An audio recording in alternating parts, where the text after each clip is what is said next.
Nilambur MLA ആയിട്ടുള്ള PV Anwar CPIM-നെതിരെ നടത്തുന്ന പോരാട്ടത്തെ കണ്ടില്ല എന്ന് നടിക്കാൻ കഴിയില്ല എന്ന KPCC പ്രസിഡന്റ് K. സുധാകരൻ്റെ വാക്കുകൾ വലിയ രീതിയിൽ തന്നെ മുഖവിലയ്ക്ക് എടുത്തുകൊണ്ട് തന്നെയാണ് UDF-ഉം സമാനമായ രാഷ്ട്രീയ പ്രവർത്തനം നടത്തുന്നവരും മുന്നോട്ട് വരുന്നത്.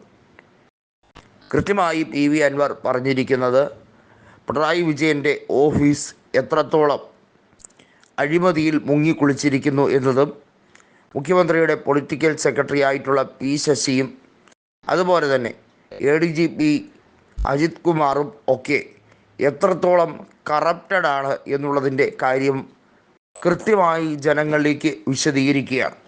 ഒരു കാര്യം അദ്ദേഹം പറഞ്ഞു, തൻ്റെ ജീവൻ അപകടത്തിലാണ്, അതിനൊന്നും യാതൊരു ഭയമോ യാതൊരു അലട്ടലോ ഇല്ല, താൻ കൃത്യമായി കാര്യങ്ങൾ വിളിച്ചു പറയും.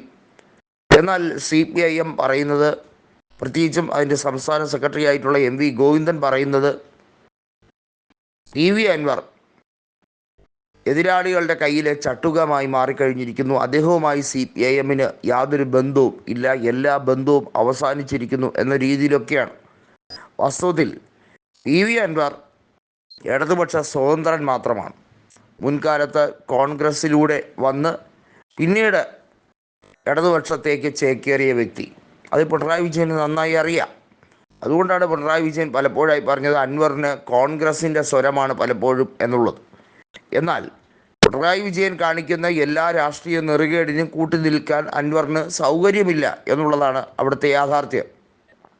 നമുക്കറിയാം, 2011 ഏറനാട് നിയോജക മണ്ഡലത്തിലെ തെരഞ്ഞെടുപ്പിൽ അന്ന് സ്വതന്ത്ര സ്ഥാനാർത്ഥിയായി മുസ്ലിം ലീഗിൻ്റെ PK ബഷീറിൻ്റെ കൂടെ മത്സരിച്ച് 47,500-ഓളം വോട്ടുകൾ ഒറ്റയ്ക്ക് കരസ്ഥമാക്കിയ നേതാവാണ് PV അൻവർ. വാസ്തവത്തിൽ അവിടെ ഔദ്യോഗികമായി ഇടതുപക്ഷ സ്ഥാനാർത്ഥിയായിരുന്നത് CPI സ്ഥാനാർത്ഥിയാണ്. CPI സ്ഥാനാർത്ഥിക്ക് ഏറനാട് മണ്ഡലത്തിൽ 2011 കിട്ടിയത് വെറും 2000 വോട്ടുകൾ മാത്രമാണ്. അതായത് കൃത്യമായി പറഞ്ഞാൽ അന്ന് പ്രതിപക്ഷ ഏകീകരണം കൃത്യമായി ഉണ്ടായത് അൻവറിൻ്റെ പക്ഷത്തേക്കായിരുന്നു.